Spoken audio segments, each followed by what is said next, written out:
নিয়ে তোমার শাহী দরবারে ভিক্ষুকের মতো হাত বাড়াইলাম। আয় আল্লাহ, উলামায়ে কেরামদেরকে সাথে নিয়ে হাত তুললাম। আয় আল্লাহ, তোমার দাড়ি বাঁকা মুরব্বি বাজানদেরকেও নিয়ে হাত তুললাম। কলিজার টুকরা যুবকদেরকে নিয়ে হাত তুললাম। মাসুম কলিজার টুকরা ছোট ছোট বাচ্চাদেরকে নিয়ে হাত তুললাম। হাফেজে কোরআনদেরকে সাথে নিয়ে হাত তুললাম। আয় আল্লাহ, যার হাত করা তোমার দরবারে পছন্দ হয়, ওই হাতের ওসিলা করে জিন্দেগির গুনাহ মাফ করে দাও। আয় আল্লাহ, গুনাহগার বলে ফিরায় দিও না, বেঈমান বলে তাড়ায় দিও না, নাফরমান বলে তাড়ায় দিও না। আল্লাহ, গুনাহগার বলে তাড়াইয়া দিও না। আল্লাহ, আল্লাহ, আমরা গুনাহগার, তুমি তো গফফার। আমরা গুনাহগার, তুমি তো সত্তার। আল্লাহ, আমরা বেঈমান, আমরা মুনাফিক, তুমি তো রহমান। আল্লাহ, মেহেরবানি করে জিন্দেগির গুনাহ মাফ করে দাও। আয় আল্লাহ, জীবনে যত গুনাহ করেছি, জেনে না জেনে, বুঝে না বুঝে, ইচ্ছা অনিচ্ছায়, গোপনে প্রকাশ্যে, দিনে রাতে, সব গুনাহ থেকে মাফ চাই। মেহেরবানি করে জিন্দেগির গুনাহ মাফ করে দাও। আয় আল্লাহ, তোমার কুদরতি নজর দিয়ে তোমার বান্দাদের দিকে তাকাও। এদের চোখের কোটায় পানি, কারো চক্ষু দুইটা লাল, কারো চোখ দিয়ে গাল বেয়ে বেয়ে পানিগুলো পড়ে। আয় আল্লাহ, সবাই মিলে তোমার কাছে হাত তুললাম। আমাদের জিন্দেগির গুনাহ খাতাগুলো মাফ করে দাও। সকলেরই দরজা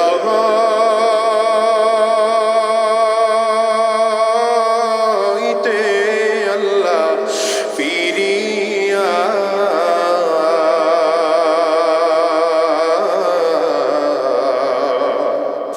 তোমারি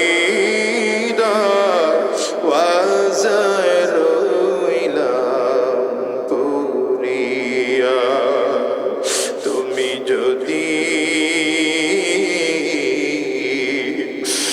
মাফ না করো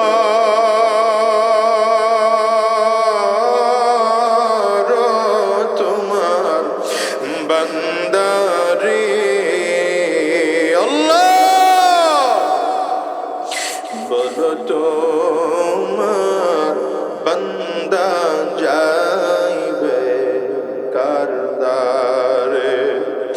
আদর করিয়া মানুষ আল্লাহ বানাইয়া,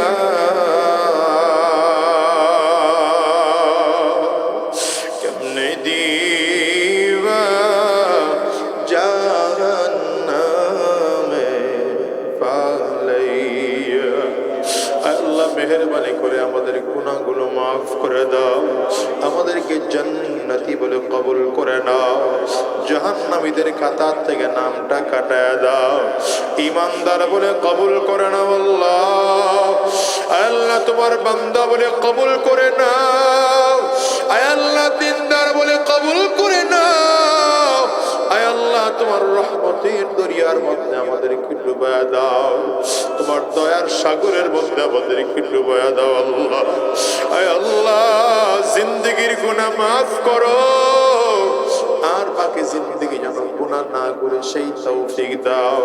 আয় আল্লাহ, আজকের এই মজলিসে যারা হাজির হলো, আয় আল্লাহ, কার মনের কি আশা জানি না, প্রত্যেকের দিলের নেক মাকাসিদ গুলো পূরণ করে দাও। আয় আল্লাহ, যারা মুসিবতের মধ্যে আছেন, মুসিবত দূর করে দাও। যারা অভাবগ্রস্ত, অভাব দূর করে দাও। যারা পেরেশানিগ্রস্ত, পেরেশানি দূর করে দাও। যারা বিপদগ্রস্ত, বিপদ দূর করে দাও। যারা ঋণগ্রস্ত, ঋণ আদায় করার তৌফিক দিয়ে দাও। দয়ার মালিক, এই মাদ্রাসাকেও তুমি কবুল করে নাও। আয় আল্লাহ, এই মাদ্রাসার আসাতিজায়ে কেরাম তুলাবাই আযামদেরকেও কবুল করে নাও। আয় আল্লাহ, খাস করে পুরো টেকনাফ এলাকার মুরব্বী, আমার উস্তাদ তুল্য মুরব্বী, তোমার বান্দা মুফতি কিফায়াতুল্লাহ শফিক সাহেব দামাত বারাকাতুহু, আল্লাহ তুমি হযরতের হায়াতে বারাকাত দান করো, ইলমে আমলে বারাকাত দান করো। আয় আল্লাহ, আরো তারাক্কি দান করো, হক ও হাক্কানিয়াতের পথে চলার তৌফিক দিয়ে দাও। আয় আল্লাহ, আমাদের মাথার তাজ হায়াতে আরো বারাকাত দান করো, জাতির মাঝে যেন আরো বেশি খেদমত করতে পারেন সেই তৌফিক দিয়ে দাও। আয় আল্লাহ, সিহহাত ও আফিয়াতের জিন্দেগি দান করো, সিহহাত ও আফিয়াতের জিন্দেগি দান করো, নবী আদর্শে জিন্দেগি গড়বার তৌফিক দান করো। আয় আল্লাহ, আজকের মাহফিল করতে গিয়ে যারা টাকা পয়সা মেধা শ্রম বুদ্ধি দিয়ে সহযোগিতা করেছেন, বিশেষ করে প্রশাসনের ভাইয়েরা, জনপ্রতিনিধিরা, মাইক লাইট স্টেজ প্যান্ডেলের দায়িত্ব যারা পালন করেছেন, প্রত্যেককে তুমি কবুল আর মঞ্জুর করে নাও। দয়ার মালিক, আজকের এই মজলিস থেকে কারো হাত খালি ফিরে দিও না। গভীর রাত ধরে তোমার বান্দারা বসা, এদেরকে কি দিয়ে বিদায় দেব জানি না। আল্লাহ, তোমার মারিফতের নূর আমাদের সিনায় ঢুকিয়ে দাও, তোমার মারিফতের নূর আমাদের সিনায় ঢুকিয়ে দাও, তোমার মারিফতের নূর আমাদের সিনায় ঢুকিয়ে। আর ইমানদার বলে কবুল করে নাও, দিনওয়ালা ইমানওয়ালা বলে কবুল করে নাও। আল্লাহ, বিশেষ করে গোটা দেশের উলামায়ে কেরামদেরকে এক ও নেক খাওয়ার তৌফিক দিয়ে দাও। আয় আল্লাহ, এক ও নেক খাওয়ার তৌফিক দিয়ে দাও। এদেশে ইসলাম কায়েমের ব্যবস্থা করে দাও। আল্লাহ, ভূমিকম্প থেকে আমাদেরকে হেফাজত করো। আল্লাহ, জলোচ্ছ্বাস থেকে হেফাজত করো, তোমার আযাব ও গজব থেকে হেফাজত করো। আয় আল্লাহ, এমন কোন আযাব দিও না যে আযাব সহ্য করার ক্ষমতা আমাদের নেই, যে গজব সহ্য করার ক্ষমতা আমাদের নাই। এমন গজব দিও না আল্লাহ। আর ভূমিকম্প আমাদের দেশে দিও না আল্লাহ। চোখের পানির বদৌলতে আমাদের দেশটাকে হেফাজত করো, চোখের পানির বদৌলতে আমাদের দেশটাকে হেফাজত করো। আল্লাহ, আমাদেরকে তুমি কবুল করে নাও। যতদিন এই জমিনে রাখবা ঈমানের উপরে রাখো আল্লাহ। জমিন থেকে যখন নিবা, আয় আল্লাহ, ঈমানের সাথে নিও। এই মাদ্রাসার স্থায়ী ব্যবস্থা করে দাও আল্লাহ। এই মাদ্রাসাটা যেন এখানে স্থায়ী হয়, দ্বীনের মারকাজ হয়, কক্সবাজার মানুষের দ্বীনের মারকাজ হয়। এখান থেকে হাজার হাজার ছাত্ররা লেখাপড়া করে গোটা বিশ্বের মাঝে যেন দ্বীনের দাওয়াত পৌঁছিয়ে দিতে পারে আল্লাহ, সেই ব্যবস্থা করে দাও। আল্লাহ, সাথীয়ে کرام, তুলাবায়ে আযম, মুহিব্বিন, মুতাআল্লিকিন যারা আছেন প্রত্যেককে তুমি কবুল করে নাও। আলহামদুলিল্লাহিল্লাযী আহাতা বিকুল্লি শাইইন ইলমা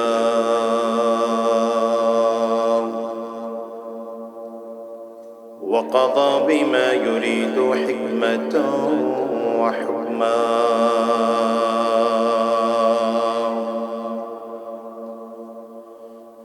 وأنعم بالنعم ابتلاء وامتحانا.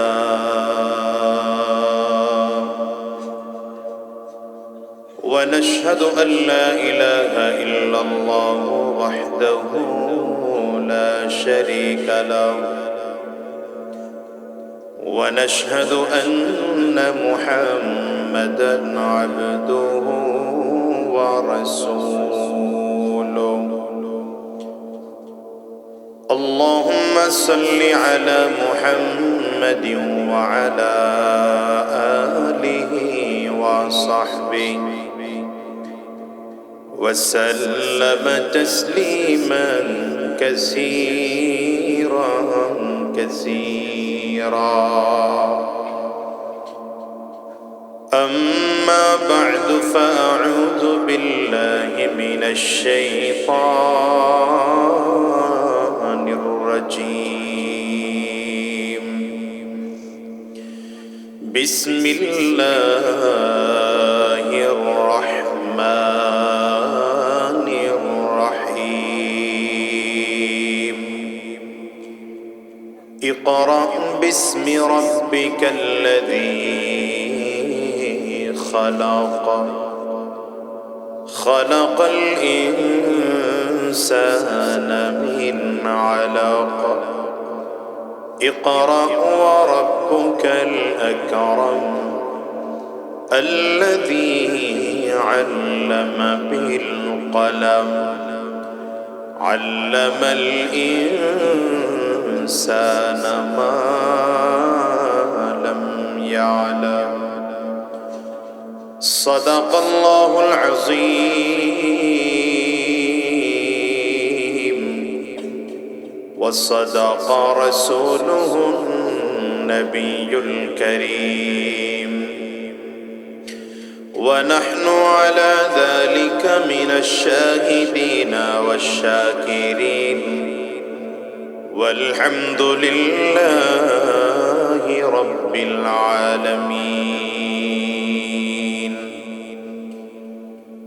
سبحانك لا علم لنا إلا ما علمتنا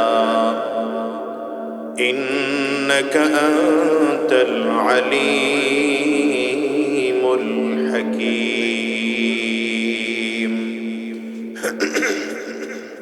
رب اشرح لي صدري ويسر لي أمري واحلل عقدة من لساني يفقه قولي. يا من يجيب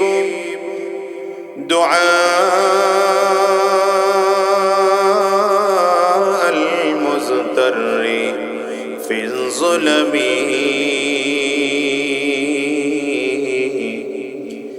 يا كاشف الضر والبلوى مع السقم. قد نام وفدك حول البيت وانتبهوا، وأنت يا حي يا قيوم لم تنمي.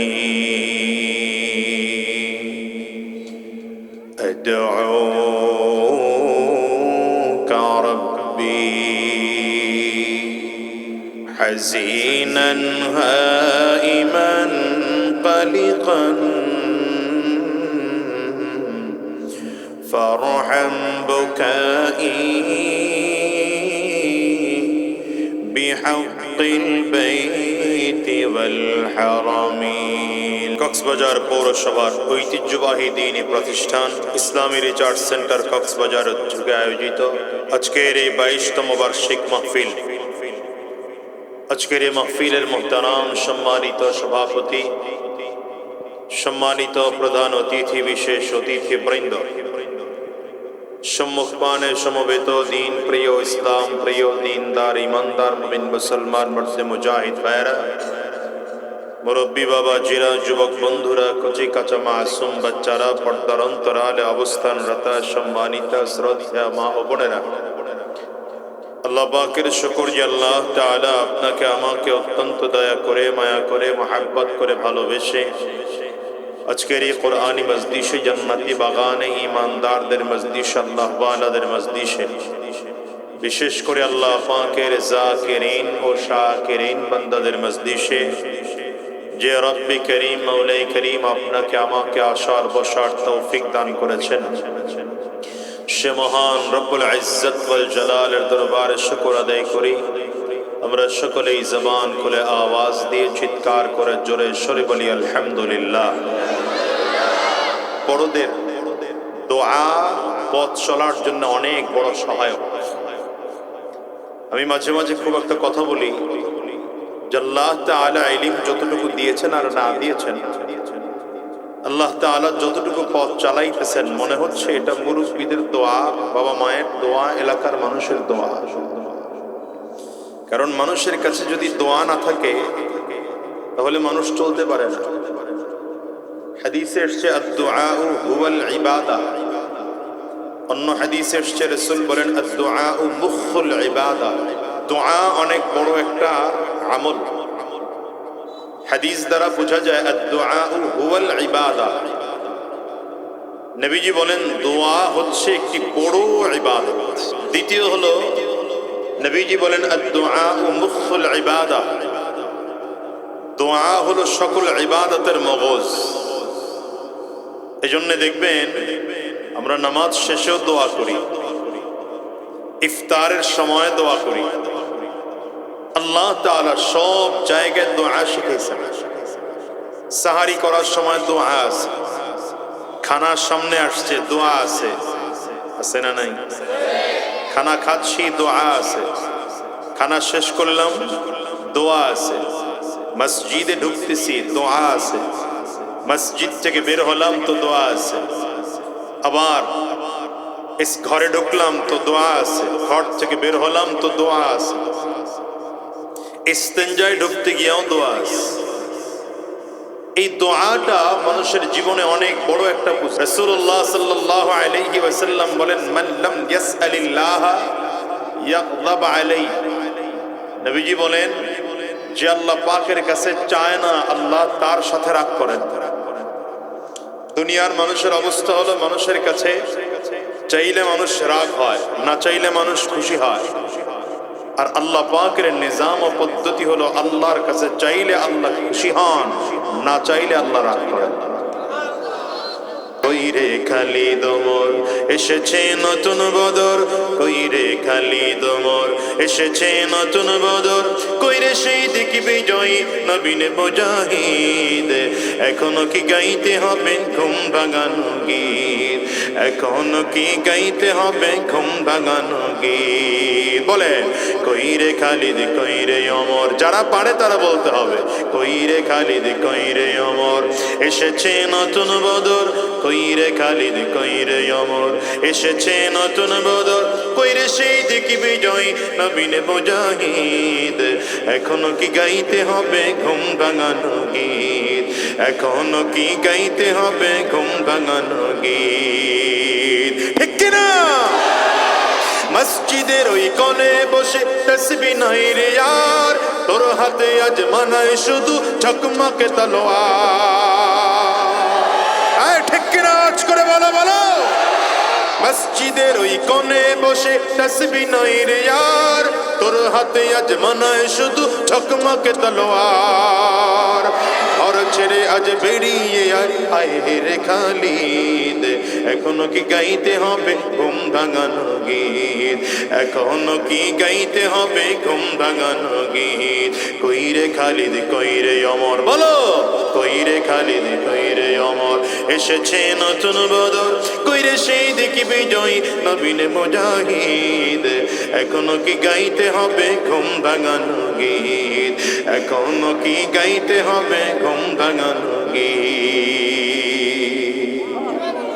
ইমানদার তো তারা যারা উঁচু আওয়াজে কথা বলে, যাদের শুধু কথা বলার ধরম দেখে, যাদের চোখের দিকে তাকিয়ে বেঈমান ও কাফির আর মুশরিকরা মুরতাদরা লেজ গুটিয়ে পালাবে। দুই হাত উঁচা করে চিল্লায় জোরে বলো, ঠিক না ঠিক আওয়াজ করে বলো। তৈয়ার আছেন তো ইনশাআল্লাহ? তৈয়ার আছেন তো ইনশাআল্লাহ? এখনো কিন্তু পুরো আওয়াজ বাড়ে নাই। তৈয়ার আছেন ইনশাআল্লাহ? নদীর পাড়ের মানুষ, সাগরের পাড়ের মানুষ, এদের আওয়াজ বেশি থাকে আমি যতটুকু জানি। আর আমার বাড়ি যদিও সাগরের পাড়ে না, কিন্তু নদীর পাড়ে। কথা বলে না? ধান, নদী, খাল এই তিনে হলো বরিশাল। তা আমার কাছে সাগর না থাকলেও নদী আছে। এই যে কারণে সাগরের পাড়ের মানুষদের যে আওয়াজ ভালো হয় এটা জানি। এই জন্য আপনাদের আওয়াজ বাড়ায় আওয়াজ দিতে হবে ইনশাআল্লাহ। তৈয়ার আছি তো? শেষ পর্যন্ত কথা বলবেন। আল্লাহ তাআলা জিবরিল আলাইহিস সালামের মাধ্যমে রাসূলুল্লাহ সাল্লাল্লাহু আলাইহি ওয়াসাল্লামের কাছে যখন ওহী নিয়ে আসলেন, ওহী যে প্রথম 5টি আয়াত দ্বারা নাযিল হলো, আমি সে আয়াতে কারিমা তিলাওয়াত করছি।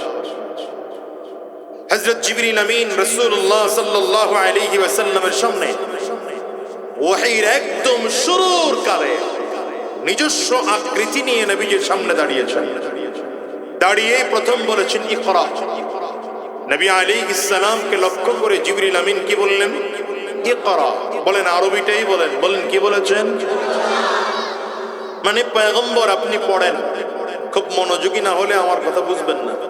কি বুঝাইতেছে এটা বোঝার চেষ্টা করুন। জিবরিল আলাইহিস সালাতু ওয়াস সালাম আমার নবীকে বললেন, ইয়া মুহাম্মদ ইকরা। পয়গম্বর আপনি পড়েন। নবীজি কি বললেন? মা আনা বিকারিন। আমি তো পড়তে জানি না, আমি তো পাঠক নই। খুব ভালো করে খেয়াল করেন। জিবরিল আমিন আমার নবীকে কি বললেন? দেখছেন কথা বলেন, কি বললেন? বাংলাটা বলেন, পড়েন। কি বলেছেন? নবীজি কি বললেন? নবীজি কি বললেন?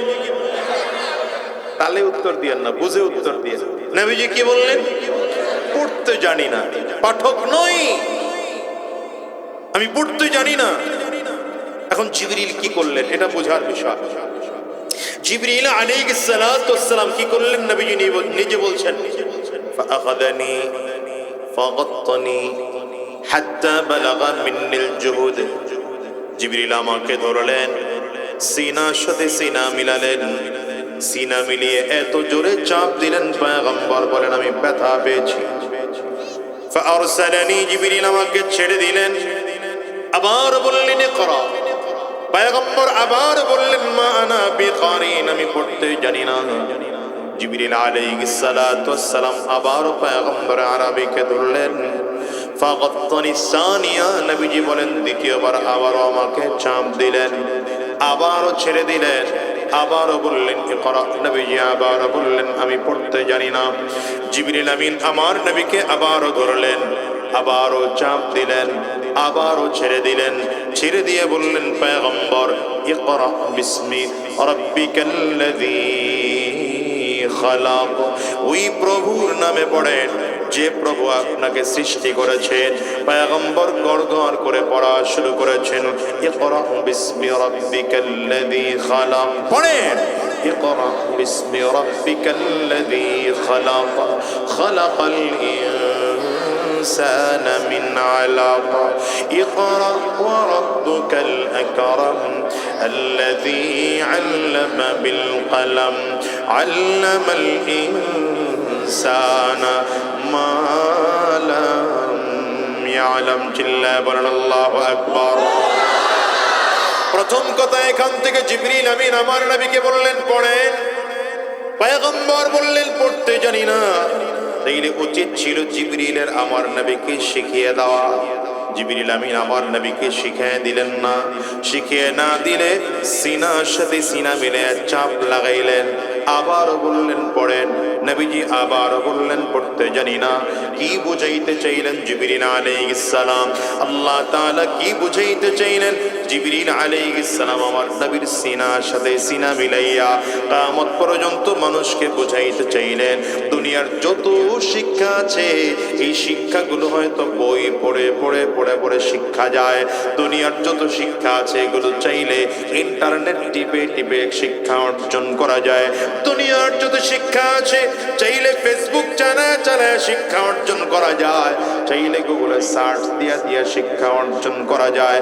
কিন্তু দিন যদি শিখতে হয় ইন্টারনেট ফেসবুক টেলিফোন এগুলো দিয়ে নয়, শুধু বই পড়েও ইলম শেখা যায় না, বরং উস্তাদের সামনে ছাত্র হইয়া বসে দিলটাকে আল্লাহ মুখী করে তারপরে কোরআন শিখতে হয়। এই জন্যই তো ওয়াজ মাহফিল, এই ওয়াজ মাহফিল গুলো কেন?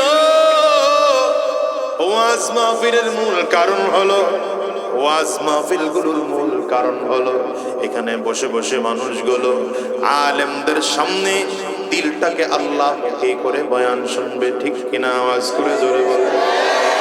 মাদ্রাসার মধ্যে গিয়ে দেখবেন ছাত্রদের কাজ কি? বাবা, ছাত্রদের কাজ হলো এই ছাত্ররা আলেমদের সামনে বসে, উস্তাদের সামনে বসে দিলটাকে আল্লাহমুখী করে তারপরে ছাত্ররা দ্বীন শিখে। আল্লাহমুখী হয়ে দ্বীন শিখার কারণে এই ছাত্রগুলো যুগের শ্রেষ্ঠ চরিত্রবান মানুষ হয়ে যায়। যেমন আমার নবীর সোহবতি থেকে আবু বকর সিদ্দিক রাদিয়াল্লাহু আনহু শ্রেষ্ঠ চরিত্রবান মানুষ হয়ে গিয়েছেন। ওমর ফারুক শ্রেষ্ঠ চরিত্রবান মানুষ হয়ে গেলেন। উসমান বিন আফফান রাদিয়াল্লাহু আনহু শ্রেষ্ঠ আখলাক ওয়ালা মানুষ হয়ে গেলেন। আলী ইবনে আবি তালিব রাদিয়াল্লাহু আনহু শ্রেষ্ঠ আখলাক ওয়ালা হয়ে গেলেন। নবীজির সোহবত পেয়ে সাহাবায়ে কেরাম দ্বীনি শিক্ষা অর্জন করে আখলাক ওয়ালা হয়ে গেলেন। নবী যখন জমিন থেকে বিদায়, সাহাবীদের সোহবত পেয়ে যখন তাবেঈনরা দ্বীন শিখলেন, তাবেঈনরা আখলাক ওয়ালা হয়ে গেলেন। তাবেঈনদের সোহবত পেয়ে যখন তবে তাবেঈনরা দ্বীন শিখলেন, তখন তবে তাবেঈনরা আখলাক ওয়ালা হয়ে গেলেন। তবে তাবেঈনদের সোহবত পেয়ে যখন আইম্মা মুজতাহিদিন আল্লাহমুখী করে দ্বীনি শিক্ষা গ্রহণ করো। ঠিক কিনা বলো? তাইলে দুনিয়ার যত শিক্ষা আছে এগুলো চাইলে ইন্টারনেট টিপে টিপে শেখা যায়, ফেসবুক চালায় শেখা যায়, দুনিয়ার অন্য শিক্ষা। কিন্তু দ্বীনি শিক্ষা শিখতে হলে শুধু ইন্টারনেট টিপলে হয় না। কথা বলেন। শুধু গুগল গার্ডে কেটে কেটে সার্চ দিলেই হয় না। দ্বীন শিখতে হলে আলেমদের সোহবতে থেকে শিখতে হয়। ঠিক না? এটা হলো 1 নম্বর শিক্ষা। 2 নম্বর, জিবরিল আমিন আমার নবীকে প্রথম বললেন পড়েন। আমার নবী বললেন পড়তে জানি না, আবার বললেন পড়েন। নবী বললেন পড়তে জানি না, আবারও বললেন পড়েন। নবী বললেন পড়তে জানি না, কিন্তু যখনই বললেন সেই রবের নামে পড়েন যে রব আপনাকে সৃষ্টি করেছেন, নবীজি পড়া শুরু করলেন। কারণ কি? পয়গম্বর বুঝাইলেন 40 বছর ধরে পড়ি নাই, যদি পড়তেই হয় তাইলে যেই পড়াতে আল্লাহর নাম আছে সেই পড়া পড়বো, নয়তো পড়বো না। তার মানে গোটা দুনিয়ার মানুষকে বুঝাইলেন যেই শিক্ষা আল্লাহর নাম আছে সেটা অরিজিনাল শিক্ষা, যেই শিক্ষা আল্লাহর নাম নাই সেটা কোনো শিক্ষা নয়। জোরে বলেন, জোরে বলেন, ঠিক না বেঠি? কারণ দুনিয়ার যত শিক্ষা আছে এই শিক্ষা দ্বারা ডাক্তার হওয়া যায়, ইঞ্জিনিয়ার হওয়া যায়, অ্যাডভোকেট হওয়া যায়, ব্যারিস্টার হওয়া যায়, পাইলট হওয়া যায়। কিন্তু মনে রাখবেন, মানুষ যদি হতে হয় তাওহীদের শিক্ষা, রিসালাতের শিক্ষা, কোরআনের শিক্ষা, আসমানি শিক্ষা ছাড়া সম্ভব নয়। ঠিক কিনা বলো? দ্বীনি শিক্ষা ছাড়া মানুষ হওয়া যায় না। আমাদের দেশের দেখবেন অনেক বড় বড় ডাক্তার আছে, এই ডাক্তার সাহেবদের অবস্থা হলো এমন, এরা তো মাশাআল্লাহ বিশাল অভিজ্ঞতা সম্পন্ন ডাক্তার, কিন্তু রোগীকে অপারেশন থিয়েটারে ঢোকানোর আগে বলে 1 লাখ হলেই চলবে। অপারেশন থিয়েটারের মধ্যে ঢুকাইয়া রোগীর গার্জিয়ানদেরকে বলে 3 লাখের নিচে হবে না। আপনাদের এলাকায় মনে হয় এমন নাই? ডাক্তার সাহেব 1 লাখের বিল অপারেশন থিয়েটারে ঢুকাইয়া তারপরে 3 লাখ করলেন কেন? কারণ তিনি ডাক্তারি জ্ঞান সম্পর্কে তার জ্ঞান আছে, দ্বীন সম্পর্কে তার জ্ঞান নাই। এই জন্য নীতি আর নৈতিকতা শিখে না। ডাক্তার হয়েছে, মানুষ হয় নাই। কি কথা বলেন না? ডাক্তার হয়েছে, কি হয় নাই? মানুষ হয় নাই। আমার দেশে অনেক ইঞ্জিনিয়ার আছে, আছে না নাই? দেশের অনেক ইঞ্জিনিয়ারদেরকে আমরা বিগত দিনেও দেখেছি রডের পরিবর্তে, দেখছেন? আমার বলা লাগে নাই, কারাই বেশি। রডের পরিবর্তে, জোরে বলেন, রডের পরিবর্তে। কেন ইঞ্জিনিয়ার সাহেব রডের পরিবর্তে বাস দিল? কারণ ইঞ্জিনিয়ার সাহেবের ইঞ্জিনিয়ারিং সম্পর্কে অনেক জ্ঞান আছে, কিন্তু কোরআন ও সুন্নাহর জ্ঞান না থাকার কারণে লোকটার মধ্যে নীতি নাই, নৈতিকতা নাই, সৎ আর যোগ্য হয় নাই। এমনকি মানুষ লোকটা হইতে পারে না। এদেশে অনেক অ্যাডভোকেট আছে, আইনজীবী। আপনারা মামলা নিয়ে যাবেন, হ্যাঁ আছে না? মামলা নিয়ে গেলে যেই মামলাটা চাইলে একদিন বা 2 দিনের মধ্যে কমপ্লিট করে দেওয়া যায়, সেই মামলাটা একদিন 2 দিন না, মিনিমাম 2-4 বছর ঘুরাইয়া বাদীর খরচ হইল 5 লাখ, বিবাদীর খরচ হইল 10 লাখ। এরপরে বাদী বিবাদী পয়সা বলে এত টাকা খরচ করে লাভ কি? জমি তো 100%। জমিন কতটুকু খরচ হইল? কত খরচ হইল? কত? 15 লাখ গেছে গা, বাদীর 5, বিবাদীর 10। 100% জমি পাইতে গিয়া 15 লক্ষ টাকা শেষ হলো। কারণ অ্যাডভোকেট প্রত্যেক হাজিরায় খালি টাকা চায়।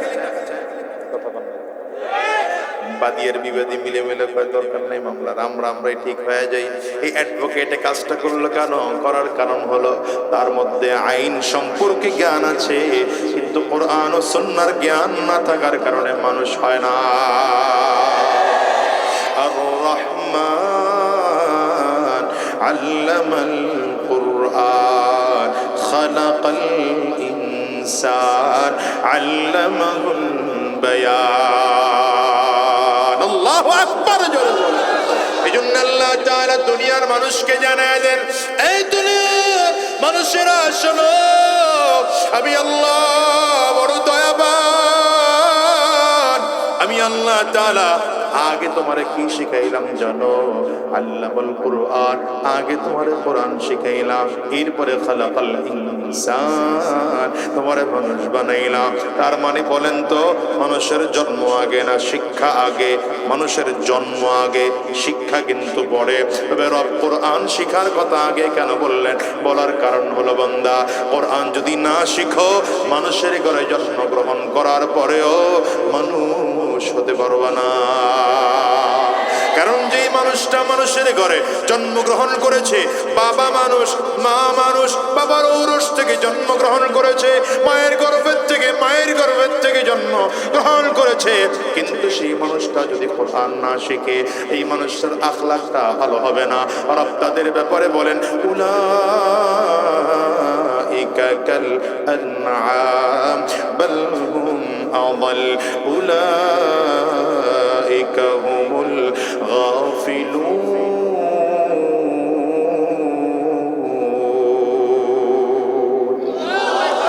আল্লাহ তাআলা এদের ব্যাপারে বলেন, এই দুনিয়ার মানুষটা, যে মানুষগুলোর আখলাক ভালো না, এই মানুষগুলোর অবস্থা কি?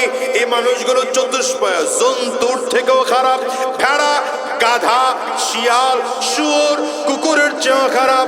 আবার আল্লাহ তাআলা এই কোরআনে একদল মানুষের গুণ বর্ণনা করতে গিয়ে, মর্যাদা বর্ণনা করতে গিয়ে আল্লাহ তাআলা বলেন, আল্লাহু আকবার, ওয়া লাকাদ কাররামনা বনি আদম। চিল্লায় চিল্লায় জোরে বলেন না আল্লাহু আকবার। তো এই মানুষের ব্যাপারেই বলেছে, আমি আমার একদল মানুষকে, বনি আদমকে সব থেকে সম্মানিত করে বানাইলাম। তার মানে বোঝা গেল, যেই মানুষের মধ্যে কোরআনে শিক্ষা আছে, যেই মানুষটার মধ্যে আসমানি জ্ঞান আছে, যেই মানুষের মধ্যে তাওহীদের জ্ঞান আছে, যেই মানুষের মধ্যে রিসালাতের জ্ঞান আছে, এই মানুষটা মানুষ, আর বাকিরা মানুষ না। ঠিক কিনা? এই জন্যই তো আবু জাহিল্লারে আবু জাহাল কয়। প্রথম শিক্ষা, দুনিয়ার যত শিক্ষা আছে সব শিক্ষা ইন্টারনেট টিভি শিখা যায়, ফেসবুক, গুগল টিভি শিখা যায়। দিন শিখতে হলে উলামায়ে কেরামদের সামনে সিনাকে আল্লাহ মুখী করে শিখতে হয়। কি ঠিক কিনা বলেন? এক নম্বর কথা। দ্বিতীয় নম্বর কথা, দুনিয়ার যত শিক্ষা আছে, যেই শিক্ষায় আল্লাহর নাম নাই, ওই শিক্ষা শিখলে মানুষ হওয়া যায় না। মানুষ হতে হলে দ্বীন শিক্ষা অর্জন করতে হয়। এই জন্য মাদ্রাসার দরকার আছে না নাই? আসতে বলে কেন? জোরে বলেন। কম দরকার না বেশি দরকার? কম দরকার না বেশি দরকার?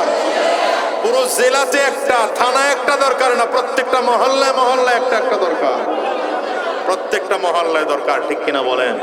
সুতরাং এই ইসলামিক রিসার্চ সেন্টার কক্সবাজার, এই মাদ্রাসাটা জামিআয় পরিণত হবে ইনশাআল্লাহ, এবং এটা দাওরে হাদিস পর্যন্ত হবে। তাখাসসুসাত আছে নাকি? এবং তাখাসসুসাত পর্যন্ত হবে। আপনারা চান না ইনশাআল্লাহ? বলেন না, বলেন না, চান না ইনশাআল্লাহ? যে আমি হুজুর ভিতরে বসে বসে কথা শুনছিলাম, হুজুর বলেন আপনাদের কাছ থেকে টাকা চাই না, কিছু চাই না, শুধু দোয়া চাই। দোয়াটুকু করেন, এটাই তো কাজে লাগে। দোয়ার কারণে যদি ডালিম গাছের মাদ্রাসাটা দারুল উলুম দেওবন্দ হয়ে যেতে পারে, হ্যাঁ, লক্ষ মাদ্রাসার মাদার হতে পারে, তাহলে আপনাদের এই কক্সবাজারের এই মাদ্রাসাটাও গোটা এলাকার মাদ্রাসার মূল মার্কাজ হতে পারে না, পারে না? এই জন্য শুরুতে বলেছি আদ-দুআ হুয়াল ইবাদা, আদ-দুআ মুখুল ইবাদা। পয়গম্বর বলেন দোয়া হলো ইবাদত, নবীজি আবার বলেন দোয়া হলো ইবাদতের মূল। দোয়ার কারণে মানুষের তাকদীর পরিবর্তন হয়। রাসূল বলেন আত-তাকদীরু লা ইয়ারুদ্দু ইল্লা দুআ।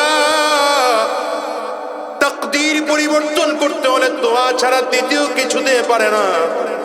মাঝে মাঝে তো এমন কিছু মনে হয়, মানুষ যদি নিজের জন্য দোয়া করে, নিজের জন্য দোয়া করবেন, সমাজের জন্য দোয়া করবেন, আলেমদের জন্য দোয়া করবেন।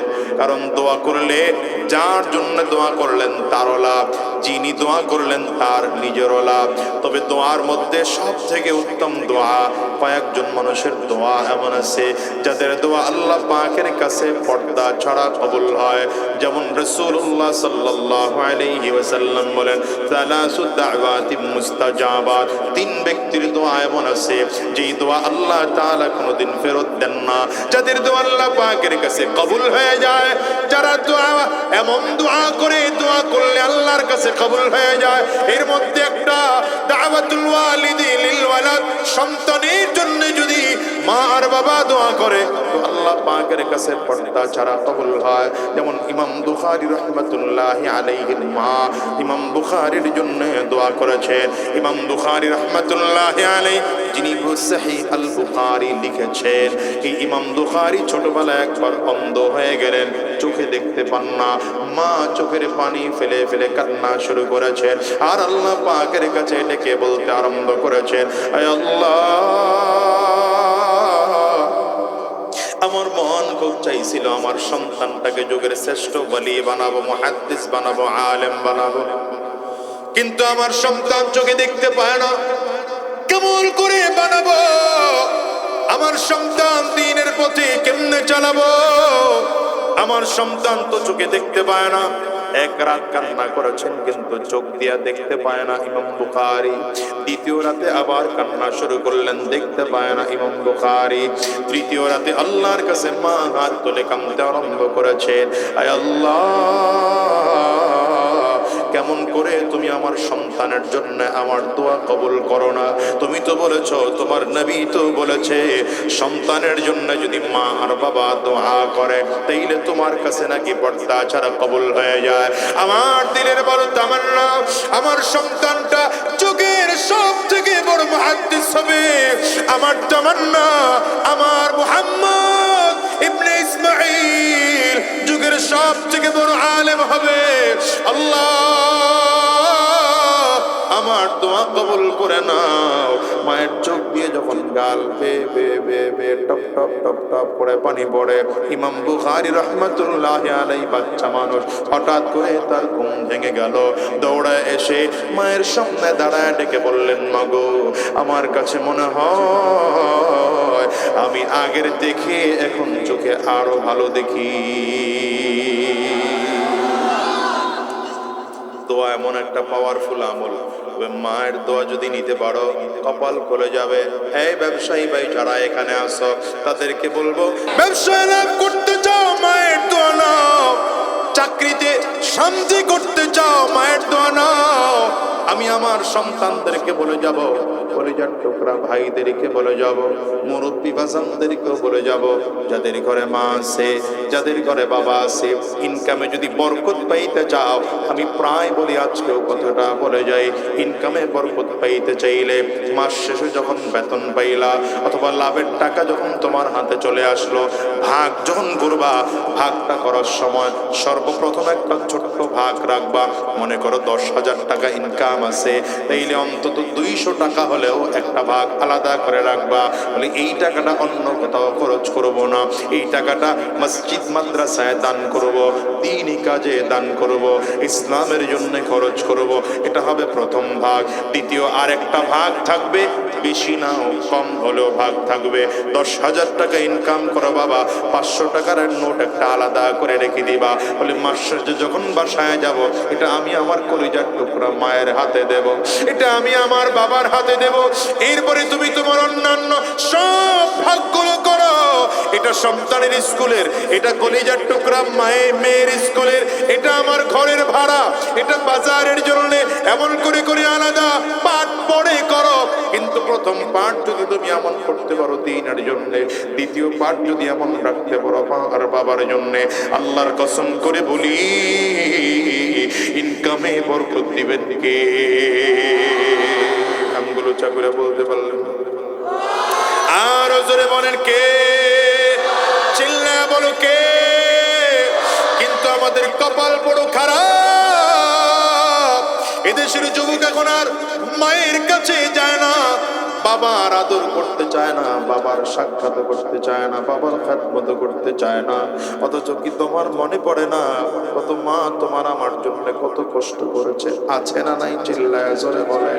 এইলে দোয়া নিবেন, 1 নম্বর মায়ের দোয়া নিবেন, 2 নম্বর বাবার দোয়া নিবেন, 3 নম্বর মুরব্বীদের দোয়া নিবেন, উস্তাদদের দোয়া নিবেন, 4 নম্বর আলেম পাইলেন তো আলেমের দোয়া নেবে।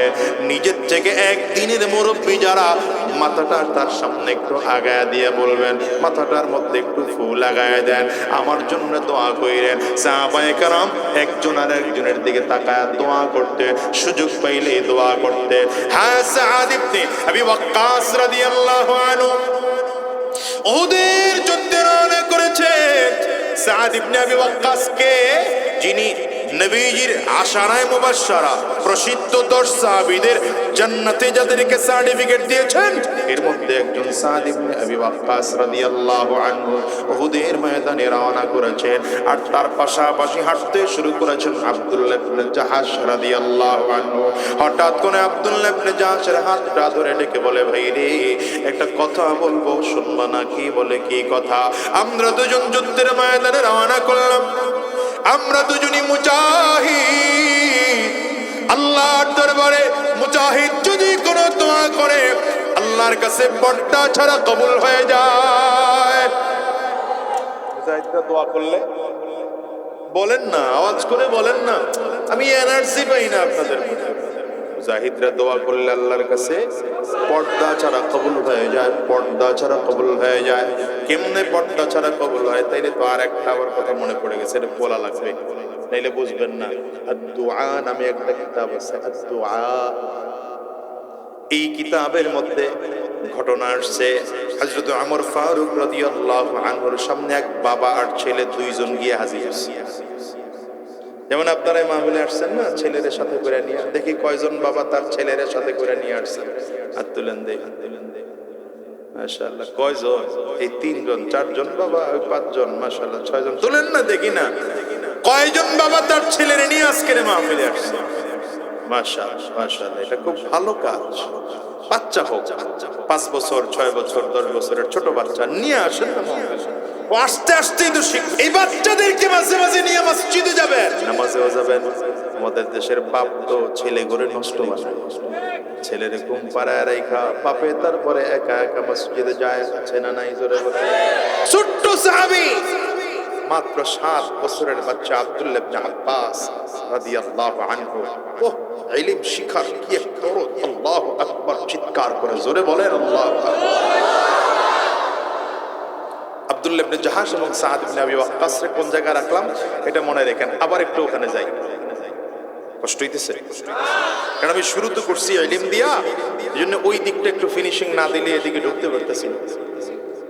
আমাদের দেশে তো ইলম শিক্ষা এখন নাই। আপনারা মনে করেন কোরআন শিক্ষা হুজুরদের কাজ, খালি আমাদের কোনো কাম নেই। এজন্য আপনারা মনে করেন এটা যে হুজুররা মনে হয় মাদ্রাসা বসে বসে এত বিশাল বিশাল মাদ্রাসা করে আলহামদুলিল্লাহি রাব্বিল আলামিন টু মিনাল জিন্নাতি ওয়ান নাস, আর কোনো লেখাপড়া হুজুরদের মাদ্রাসায় নাই। অথচ আপনি জানেন এই মাদ্রাসায় স্বরাষ্ট্র শিক্ষা আছে, পররাষ্ট্র পরিচালনার শিক্ষা আছে, অর্থনীতির শিক্ষা আছে। হাঁ করে তাকাই রয়েছেন কেন? এটাই বাস্তবতা। হুজুরদেরকে কোনোদিন সুযোগ দেন নাই তো রাষ্ট্র চালানোর জন্য, সুযোগ দিয়ে দেখেন না, দেশের চিত্র পরিবর্তন হয়ে যাবে। আর দুই হাত তুলে চিল্লায় বলো ঠিক না বেঠে? দেশটারে তো মগর মুল্লুক পায়া লইছে।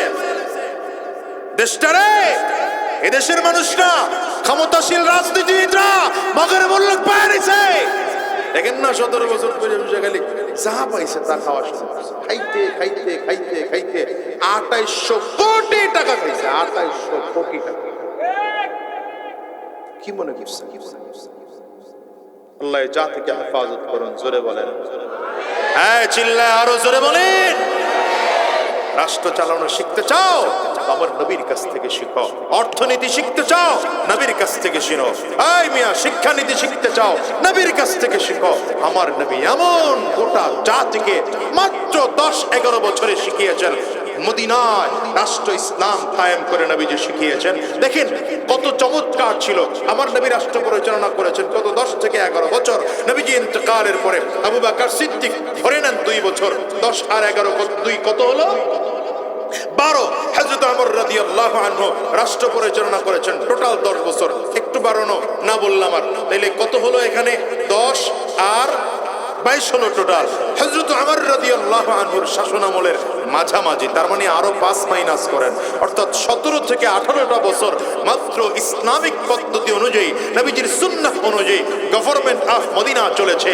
আর মদিনার চিত্র ছিল এমন, মানুষ যাকাতের টাকা নিয়ে দাঁড়িয়ে থাকতো, দেওয়ার লোকের অভাব ছিল না। দিবে কাকে? নেওয়ার লোক খুঁজে পাওয়া যাইত না। আর আমাদের দেশের অবস্থা দেখেন তো, এই দেশ স্বাধীন হলো 54 বছর হয়ে গেল, এখন পর্যন্ত আমার এই দেশটা মধ্য আয়ের দেশ হয় নাই। ভিক্ষুকের অভাব নেই। আমাদের দেশের মানুষ না খেয়ে রাত কাটায়, না খেয়ে দিন কাটায়। হাজার লক্ষ কোটি মানুষ আছে না নাই? চিল্লায় বলো। এজন্য বলছি, চিত্র পরিবর্তন করতে চাও, ইসলাম কায়েম করো, গোটা দেশের চিত্র পরিবর্তন হয়ে যাবে। ঠিক কিনা? আওয়াজ করে চিল্লায় বলেন। ইসলাম হলো চিরদিনের শান্তি সুখের নিশানা, ইসলাম ছাড়া অন্য সবই জাহান্নামের ঠিকানা। এজন্য বলেছি বাবা, আলেমদের কাজ শুধু কোরআন পড়া নয়, কোরআন পড়া আপনাদের কাজ। কোরআন পড়া আপনাদের কাজ বাবা। কার কাজ? কার কাজ বলেন না? সবার কাজ কোরআন পড়া। যারা হাফিজে কোরআন আছে, শুধু মাদ্রাসায় ভর্তি হলে হাফিজে কোরআন হবে এমন নয়। আমি তো বলতে চাই, আমার দেশের ডাক্তাররাও হাফিজে কোরআন হবে, ইঞ্জিনিয়াররাও হাফিজে কোরআন হবে, অ্যাডভোকেটরাও হাফিজে কোরআন হবে, ব্যারিস্টাররাও হাফিজে কোরআন হবে, পাইলটরাও হাফিজে কোরআন হবে। যারা কোরআনের হাফিজ, এরা মিনিমাম প্রতিদিন 5 পারা তিলাওয়াত করবেন। যদি হাফিজে কোরআন না হন, কিন্তু কোরআন চালু মাশাআল্লাহ পড়তে পারেন, মিনিমাম 3 পারা কোরআন পড়বেন। তাও যদি না পারেন, প্রতিদিন 1 পারা করে তিলাওয়াত করবেন। তাও যদি না পারেন, মিনিমাম আধা পারা তিলাওয়াত করবেন। তাও যদি না পারেন, মিনিমাম করে প্রতিদিন 1টা পৃষ্ঠা করে তিলাওয়াত করবেন। এটাও যদি না হয়, আফসোস করো, আল্লাহর কালাম আমি মানুষ হইয়া আল্লাহর বান্দা হয়ে শিখতে পারলাম না। আমার মতো কপাল পরা মানুষ এ জমিনে না। দেখেন আমাদের কপাল কত খারাপ। আমরা আলেমদের সোহবতেও যাই না, দিন শিখতেও পারি না। অথচ সাহাবায়ে কেরামদের অবস্থা কত চমৎকার ছিল। 24টা ঘন্টা নবীজির দরবারে, 24টা ঘন্টা নবীজির দরবারে। যেমন আসহাবে সুফফা ছিলেন 70 জন সাহাবী। কতজন? 70 জন সাহাবী ছিলেন আসহাবে সুফফা। এই 70 জন সাহাবী, এদেরকে আমার নবী মসজিদে নববীতে রাখতেন। এরা দরিদ্র সাহাবী ছিলেন। আমার নবী একদিন তাদেরকে বসায় 2টা ভাগ করে দিলেন। 1 ভাগ দিনের বেলা ময়দানে কাজ করবে, আরেকটা ভাগ নবীজির দরবারে থাকবে। 1 ভাগ দিনের বেলা ময়দানে কাজ করবে, আরেক ভাগ নবীজির দরবারে থাকবে। তো 1 ভাগের মধ্যে আবু হুরায়রা রাদিয়াল্লাহু আনহু পড়ে গেলেন। নবীজি ভাগ করে দিয়ে চলে গেলেন। আবু হুরায়রা রাদিয়াল্লাহু আনহু দাঁড়িয়েছেন সাহাবায়ে কেরামদের সামনে, দাঁড়িয়ে বললেন, ভাই, নবী তো আমাকে একটা ভাগে ফেলা দিল, কিন্তু আমার মনটাই চায় আমি আমার নবীর দরবার ছাড়তে পারবো না। যদি আপনারা আমাকে অনুমতি দেন, তাহলে 24টা ঘন্টা আমি আমার নবীর দরবারে থাকবো। সাহাবায়ে কেরাম ডেকে বলেন, ভাই রে, আপনি যদি আমার নবীর কাছে থাকতে চান, আমরা বাধা দেব না, বরঞ্চ আমরা ইনকাম করে করে আপনার জন্য খানার ব্যবস্থা করব। আবু হুরায়রা রাদিয়াল্লাহু আনহু, তবে আপনার কাছে একটা ছোট্ট দাবি হলো, আমার নবী সারাদিন যা বয়ান করবেন, সন্ধ্যে আমরা ফিরে আসার পর সবগুলো আমাদেরকে শোনাইবে।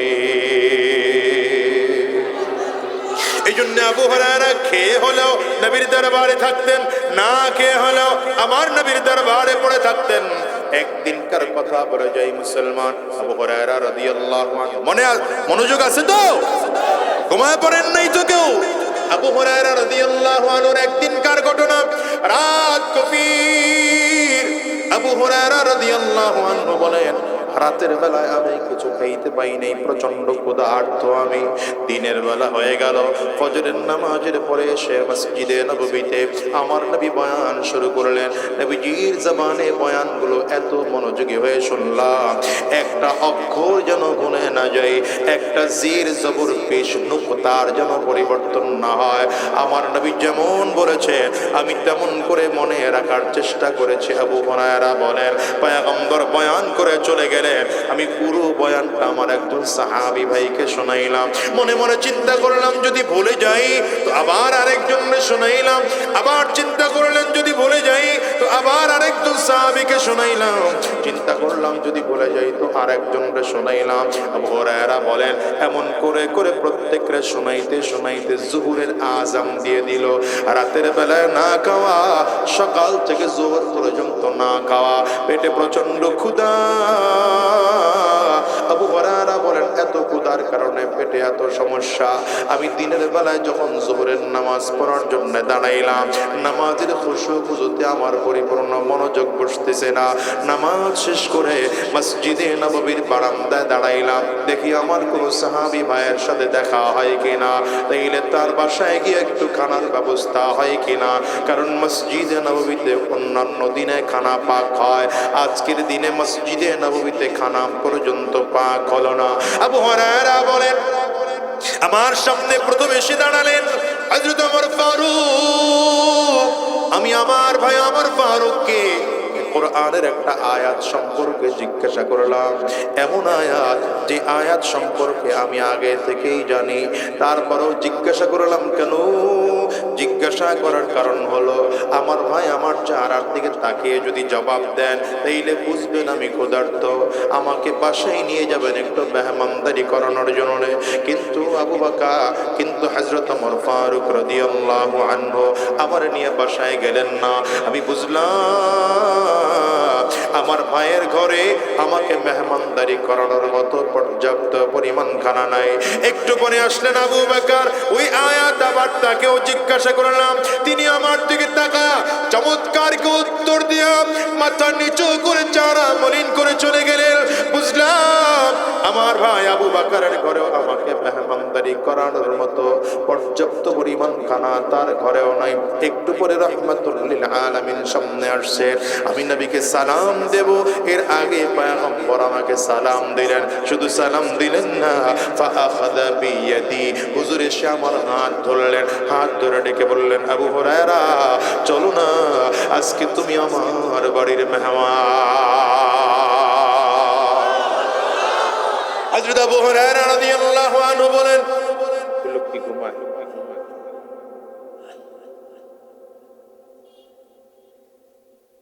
বন্ধ করে দিন। হযরত আবু হুরায়রা রাদিয়াল্লাহু আনহু বলেন, মনের মধ্যে অত্যন্ত খুশি আনন্দ, কারো বাসায় যেতে পারলাম না, তবে আমার নবীর বাসায় যদি মেহমান হতে পারি, এর থেকে দামি মানুষ, দামি মেহমানদারি আর হতে পারে না। পয়গম্বর বাসায় চলে গেলেন। বাসায় গিয়ে ডাক দিলেন, ঘরে খাবার কিছু আছে নাকি? ঘরের থেকে একটা পেয়ালায়, ছোট্ট একটা পেয়ালায় অর্ধেক পেয়ালা পরিমাণ দুধ দেওয়া হলো। আবু হুরায়রা রাদিয়াল্লাহু আনহু বলেন, মনে মনে চিন্তা করলাম, এই ছোট্ট দুধের অল্প পরিমাণ পেয়ালার দুধ, এই দুধ আমি পান করব না আমার নবী পান করবেন? কার কে পান করলে ক্ষুধা নিবারণ হবে? আবু হুরায়রা বলেন, মনে মনে চিন্তা করলাম, আমি একা পান করলেই তো আমার ক্ষুধা নিবারণ হবে না। হঠাৎ করে পয়গম্বর ডেকে বললেন, আবু হুরায়রা যাও, দেখলাম আজকে মসজিদে নববীতে খানা পাকায় নাই, আমার সাহাবীরা আছে, তাদেরকেও ডেকে নিয়ে আসো। আবু হুরায়রা রাদিয়াল্লাহু আনহু বলেন, মসজিদে নববীতে 70 জন সাহাবী। মনে মনে চিন্তা করি কেমনে সম্ভব, কিন্তু পয়গম্বর বলেছেন না, ডেকে পারা যায় না। আমি আমার নবীর কথা অনুযায়ী ডেকে নিয়ে আসলাম। পয়গম্বর আরবি পেয়ালাটা আমার হাতে দিলেন, আমি পেয়ালাটা একজন সাহাবীর হাতে দিলাম। তিনি এক চুমুক লাগাইয়া দুধ পান করলেন, আবার চুমুক দিলেন, আবার চুমুক দিলেন, 3 চুমুক দিয়া পেট ভরে দুধ পান করলেন। তিনি আরেকজন সাহাবীর হাতে দিলেন, তিনিও পেট ভরে দুধ পান করলেন। তিনি আরেকজন সাহাবীর হাতে দিলেন, তিনিও পেট ভরে দুধ পান করলেন। তিনি আরেকজন সাহাবীর হাতে দিলেন, তিনিও পেট ভরে দুধ পান করলেন। তিনি আরেকজন সাহাবীর হাতে দিলেন, তিনিও পেট ভরে দুধ পান করলেন। এমন করে দুধ পান করে করে করে করে 70 জন সাহাবী সব পেট ভরে দুধ পান করে পেয়ালা আমার হাতে দিলেন। নবী আমার ডাক দেয়, আবু হুরায়রা আর দেরি কইরো না, এবার তুমি পান করো। আবু হুরায়রা বলেন, আমার নবীর অনুমতি পাইয়া পেটের মধ্যে এত ক্ষুধা, পেয়ালার মধ্যে এক চুমুক লাগায় এক টানে কমপ্লিট। সুবহানাল্লাহ, আগামী বছর বললেও চলবে, আরো জোরে বলা যায় না? রাহমাতুল লিল আলামিনের সামনে পেয়ালাটা নিয়ে দিলাম। নবীজি আবারও বললেন, আবারও পান করো। আমি ইশারা করে বুঝাইলাম, পয়গম্বর পেট প্রচন্ড ভরে গিয়েছে, আমি আর পান করতে পারবো না। পয়গম্বর ধমক দিয়ে বললেন, পান করো। আবার পান করা শুরু করলাম। আবু হুরায়রা বলেন, পেয়ালাটা আবার আমার নবীর কাছে দেব। নবীজি ইশারা করে বলেন, আবার পান করো। আমি বুঝাইলাম, পয়গম্বর 2 বার পান করেছি, পেট ভরে গেছে, আর পারবো না। নবীজি ধমক দিয়ে বললেন, আবার পান করো। এবার 3য়-বার পান করলাম। এত বেশি পরিমাণ দুধ পান করেছি, জীবনে এত বেশি দুধ আমি কোনোদিন পান করি না। আবু হুরায়রা রাদিয়াল্লাহু আনহু বলেন, পেয়ালাটা এবার আমার নবীর হাতে দিলাম। পয়গম্বর পেয়ালা হাতের মধ্যে লইলেন, এবার আমার নবী নিজে পান করা শুরু করলেন। বলেন তো, আমার নবী গোটা জাহানের মানুষের নেতা। বলেন, আগে কর্মীরে খাওয়াইলো না নেতা আগে খাইলো? আমার নেতারা আগে খায় না পরে খায়? না, পরেই খায়। এদিকে মিলেছে, এদিকে মিলেছে। নবী যেমন পরে খাইছেন, আমার নেতারাও পরেই খায়। কিন্তু সমস্যা হলো, জানেন, নির্বাচনের আগে আপনাদেরকে খাওয়ায়, মিয়া কাঠ বিস্কুট লাগবে খাও, টোস্ট বিস্কুট লাগবে খাও, রং চা খাইবা খাও, দুধ চা খাইবা খাও, পান খাইবা খাও, সিগারেট বিড়ি খাইবা খাও, কোনো সমস্যা নাই। নির্বাচনের পরে আমি নেতায় 1 লাখ খাবো, কাউরে খাইতে দেব না। হ্যাঁ, কি ঠিক না বেঠিক বলো? এই জন্য সুযোগ যেহেতু একবার চলে আসছে, খাওয়েন না, আলা করে সমর্থন দিও না। আসতে বলে কেন, জোরে বলো।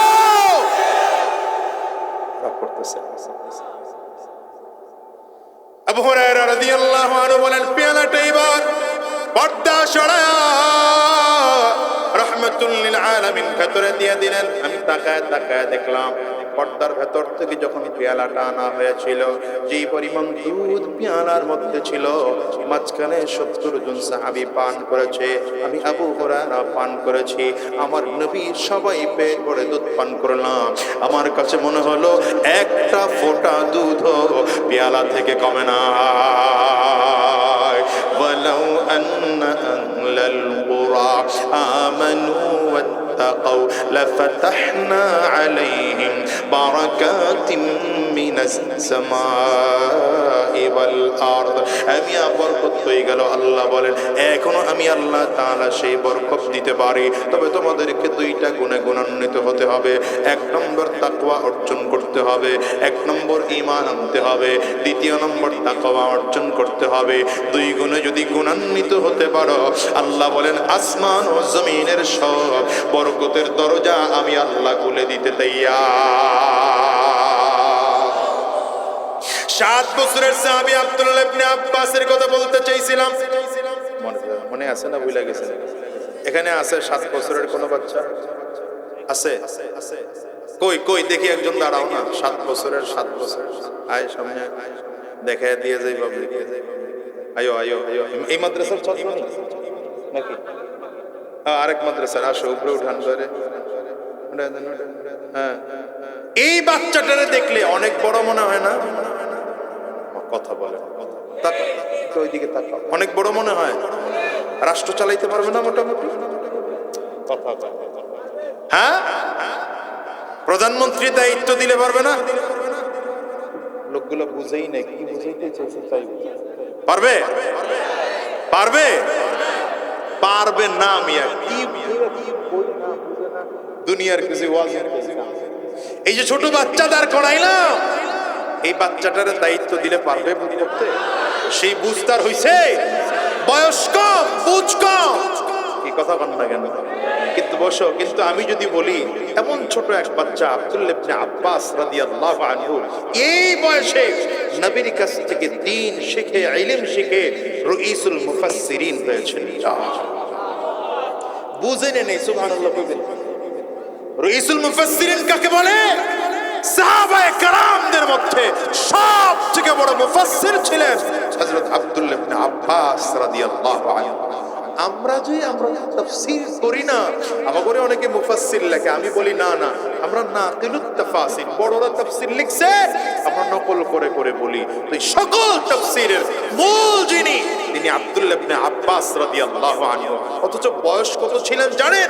হযরত আব্দুল্লাহ ইবনে আব্বাস নবীজির ইন্তেকালের সময় মাত্র 13 বছর বয়স।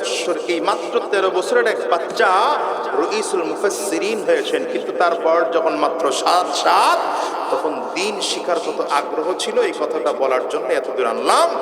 হযরত আব্দুল্লাহ ইবনে আব্বাস রাদিয়াল্লাহু আনহুর একজন খালা ছিলেন নবীজির বিবি হযরত মাইমুনা রাদিয়াল্লাহু আনহা। কে ছিলেন? আরে লোকগুলো কথা কয় না, বড় সমস্যা আছে, বলেন না নাম কি? মাইমুনা রাদিয়াল্লাহু আনহা নবীজির একজন বিবি। আব্দুল্লাহ ইবনে আব্বাসের তিনি কি হন? খালা হন। একদিন গিয়া বলতেছে, খালামণি, আমি তো নবীজির দিনের বেলায় দেখি মাশাআল্লাহ হুজুরের পিছনে নামাজ পড়ি, নবীজির সোহবতে থাকি, নবীজির কাছ থেকে অনেক কথা শুনি, কিন্তু রাতে নবীজির কাছে একদিন থাকতে পারি না। আমার খুব মন চায় নবীজি রাতে কি আমল করেন, একটা রাত থাইকা যদি দেখতে পারতাম।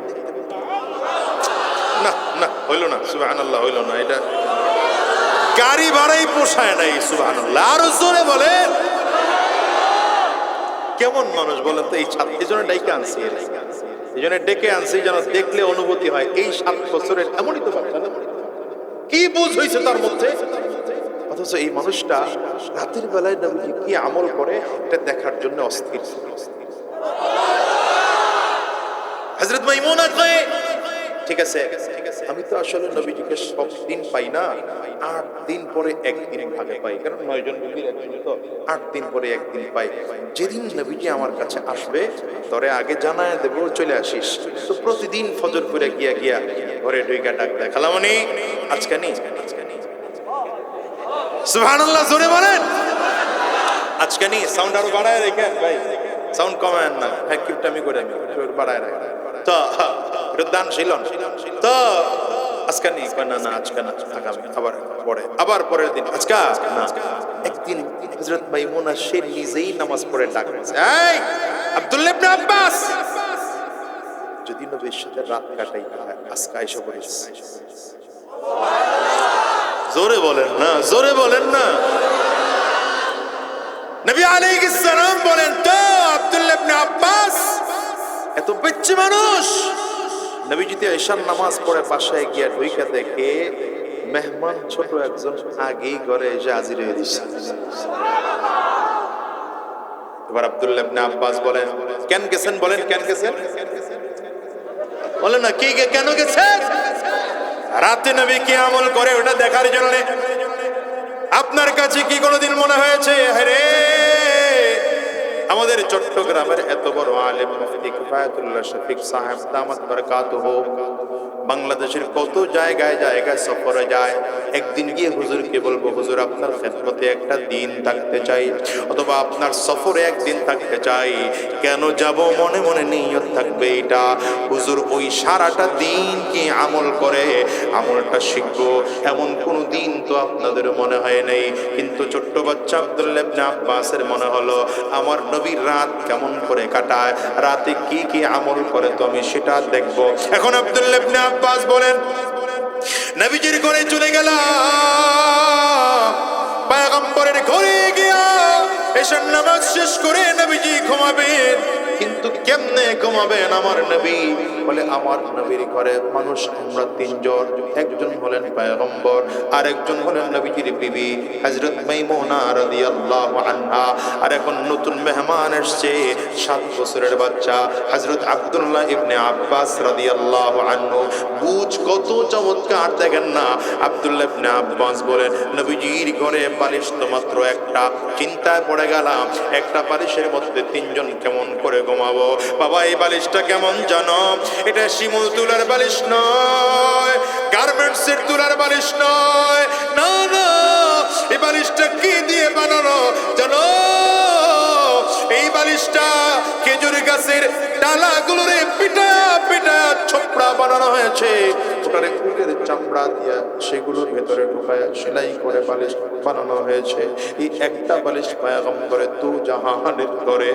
হযরত আব্দুল্লাহ ইবনে আব্বাস বলেন এই বালিশের একটা কিনারায় আমার নবী মাথা দিয়ে ঘুমাইলেন, আরেক পাশে আমার খালামণি হযরত মাইমুনা রাদিয়াল্লাহু আনহা লম্বা লম্বি মাথা দিয়ে ঘুমাইলেন, আর আড়াআড়ির দিক থেকে আমি আব্দুল্লাহ ইবনে আব্বাস মাথা দিয়ে ঘুমাইলাম।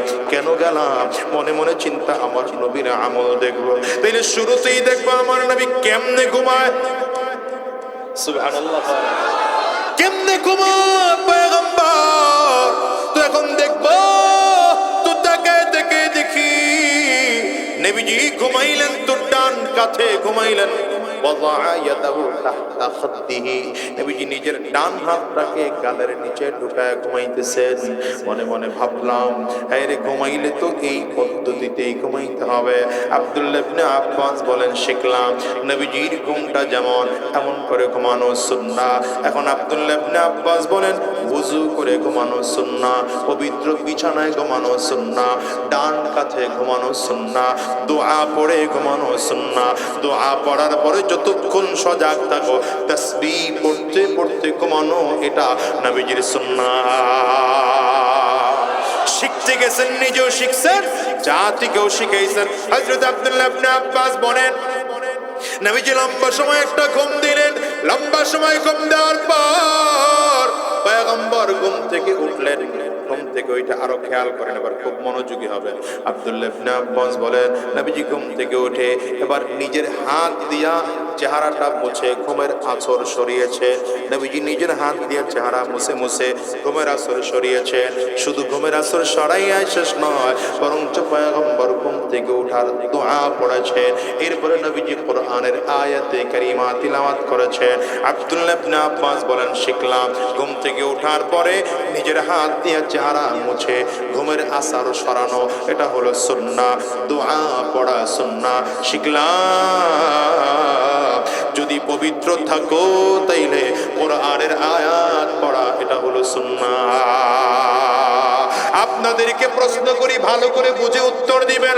আমার নবীজি বিছানায় পিঠ লাগা বালিশে মাথা লাগা ঘুমাইলেন। হযরত মাইমুনা বালিশে মাথা রেখে ঘুমাইলেন। আব্দুল্লাহ ইবনে আব্বাসও তো মাথা রেখেছিলেন।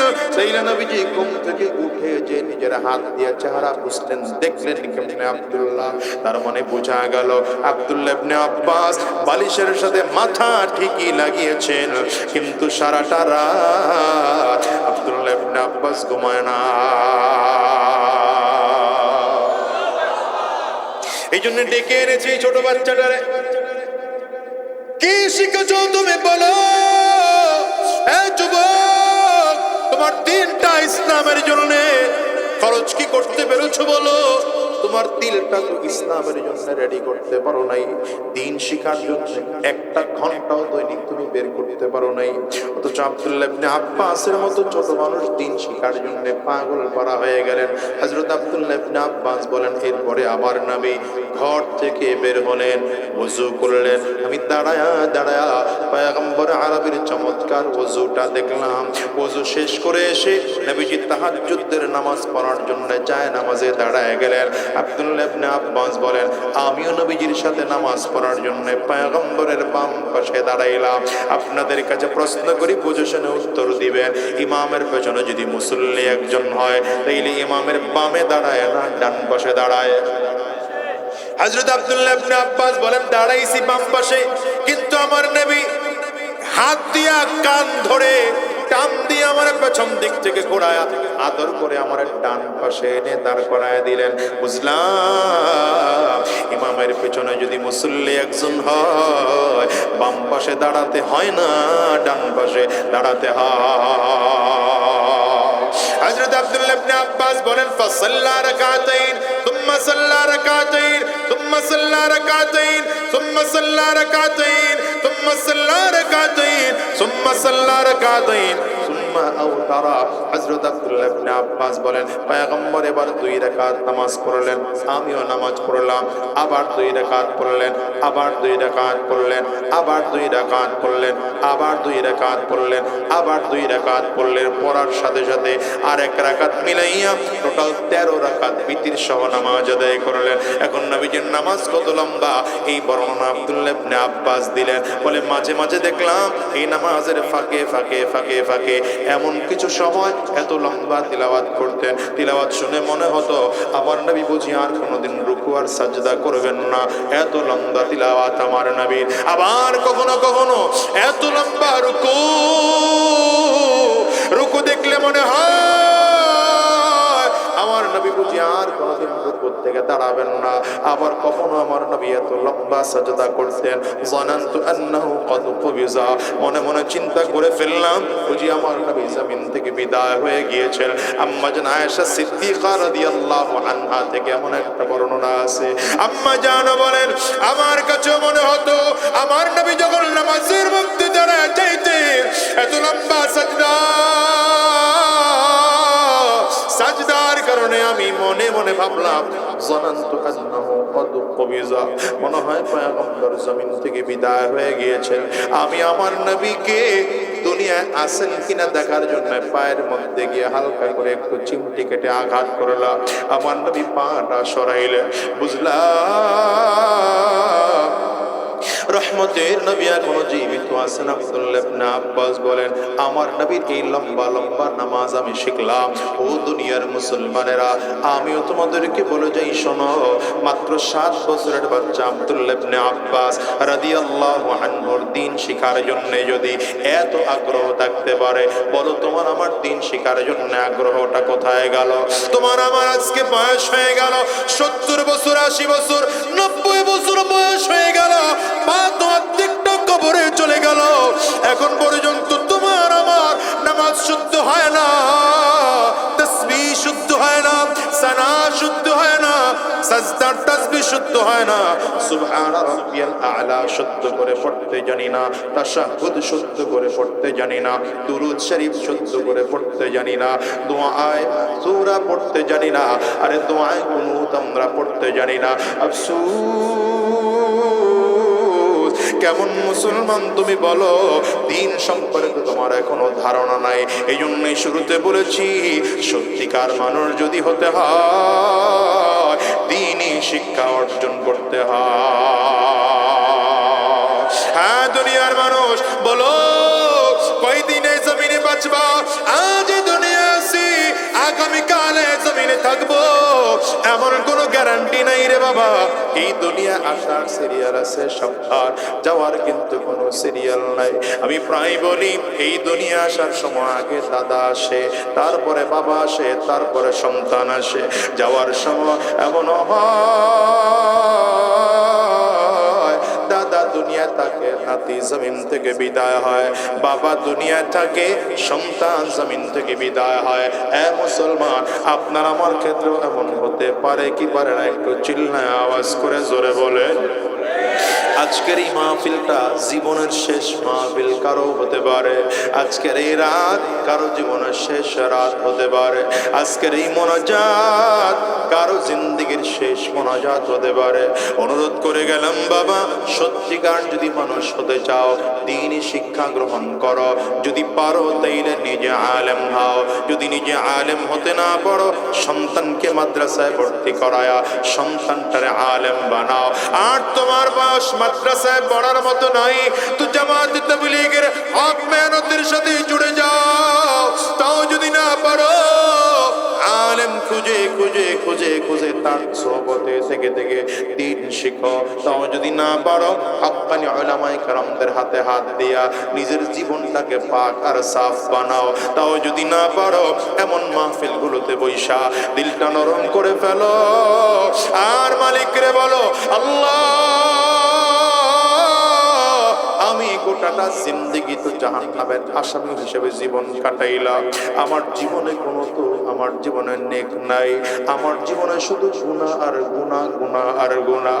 এ বাজার দেখুন তো নিজের হিসাব মিলাইয়া, ছোটবেলা থেকে এই পর্যন্ত বয়স 30, 40, 50 হয়ে গেল, কারো বয়স আরো বেশি হয়ে গেল। জীবনে হিসাব মিলাইলে দেখবে নেক অল্প কয়টা, বেশিরভাগটাই গুনাহ দেখা যায়। জীবনে কত ওয়াক্ত নামাজ বাদ দিলাম, জীবনে কত রমজান মাসের রোজা বাদ দিলাম, জীবনে কত জিনা করলাম, জীবনে কত হারাম রাস্তায় চললাম, কত সুদ খাইলাম, কত ঘুষ খাইলাম।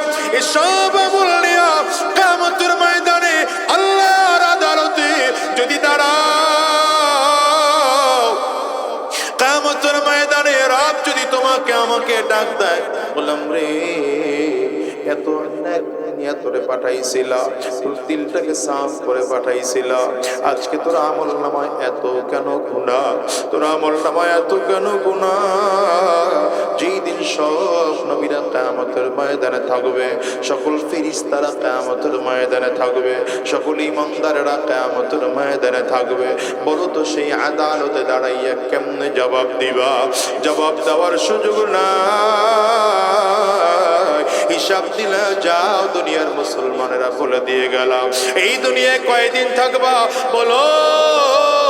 আজ আসি এই জমিনে, আর কয়দিন থাকবো জানা নাই, বরং এই দুনিয়ায় আসার সিরিয়াল আছে বাবা, যাওয়ার কিন্তু কোনো সিরিয়াল নাই। তাকায় তাকায় দেখো না, আজরাইল পেছনে ঘুরে ঘুরে ঘুরে ঘুরে ঘুরে ঘুরে, যেদিন আমার মালিকের আদেশ হয়ে যাবে, আজরাইল কিন্তু সেদিন এসে সামনে দাঁড়ায় যাবে।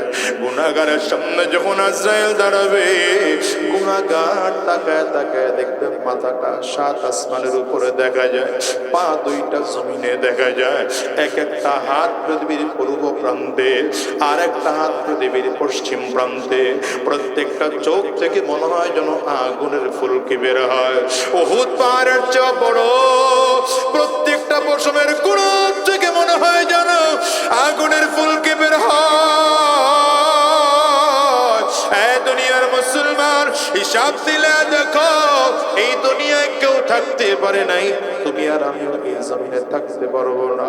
তবে সাবধান, তোমার আমার বাবা হারা, মা হারা কত সন্তান এখানে আছে। এ বাজান বলো তো, কার কার ঘরে মা নাই?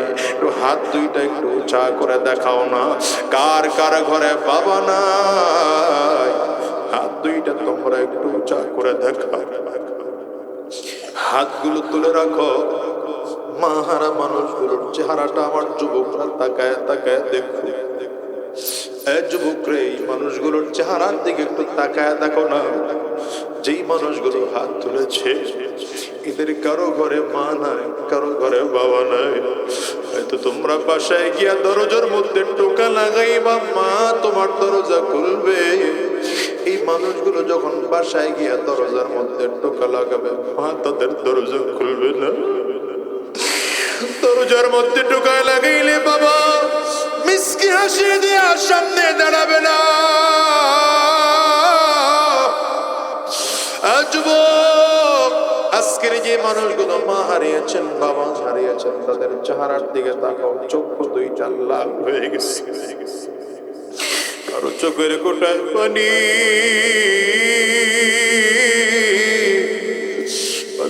কি দিয়ে তোমাদেরকে বোঝাবো জানি না। আমি আজাদের ঘরে আমার মা নাই। এই মাহফিলে শেষ করে মোনাজাত করে দিয়ে বাসায় গেলে হয়তো তোমরা দরজায় টোকা লাগাইবা, মা দরজা খুলবে। আমি এমন কপাল পড়া সন্তান, আমি বাসায় গিয়ে দরজার মধ্যে টোকা দিলে আমার মা দরজা খুলবে না। আমি যখন ছাত্র বয়স, দেওয়ার বছর আমার মা জমিন থেকে বিদায় হয়ে গেল। নিজে তখন 5 টাকা ইনকাম করি না। আজকে মালিক রে বলি, মালিক সম্মান যা চাইলাম তার থেকে তুমি অনেক বেশি দিয়েছ, সম্পদ যা চাইলাম তার থেকে অনেক বেশি দিয়েছ, ক্ষমতা যা চাইলাম তার থেকে তুমি অনেক বেশি দিয়েছ। কিন্তু আমি এমন কপাল পড়া সন্তান, নিজের টাকা দিয়ে আমার মাকে একটা আপেল কিনে খাওয়ানোর ক্ষমতা আমি আজ দিই না।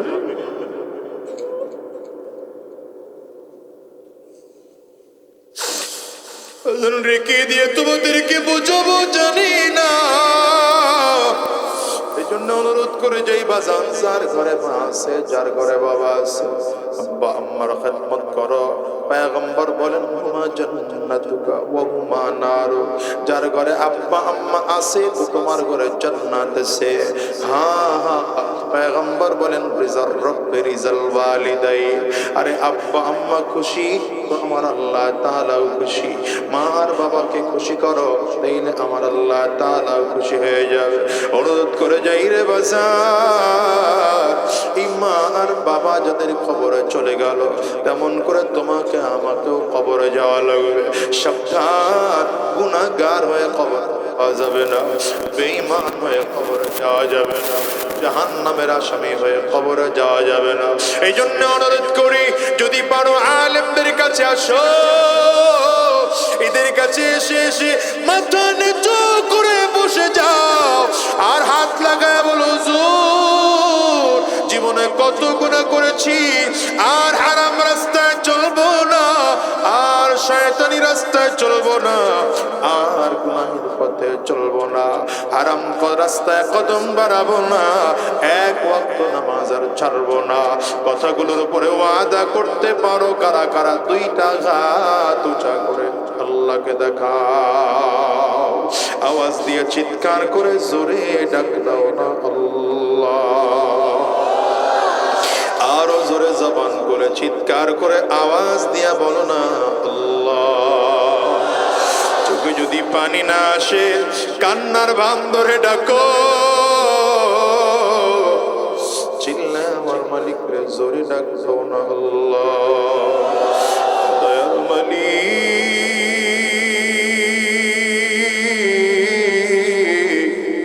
সব মানুষগুলো মিলে আমরা 2টা হাত উঁচু করলাম, ওয়াদা করলাম হারাম রাস্তায় চলবো না, শয়তানি রাস্তায় চলবো না, গুনাহের পথে চলবো না, হারাম রাস্তায় কদম বাড়াবো না, দ্বীনের পথে চলবো, ইসলামের পথে চলবো।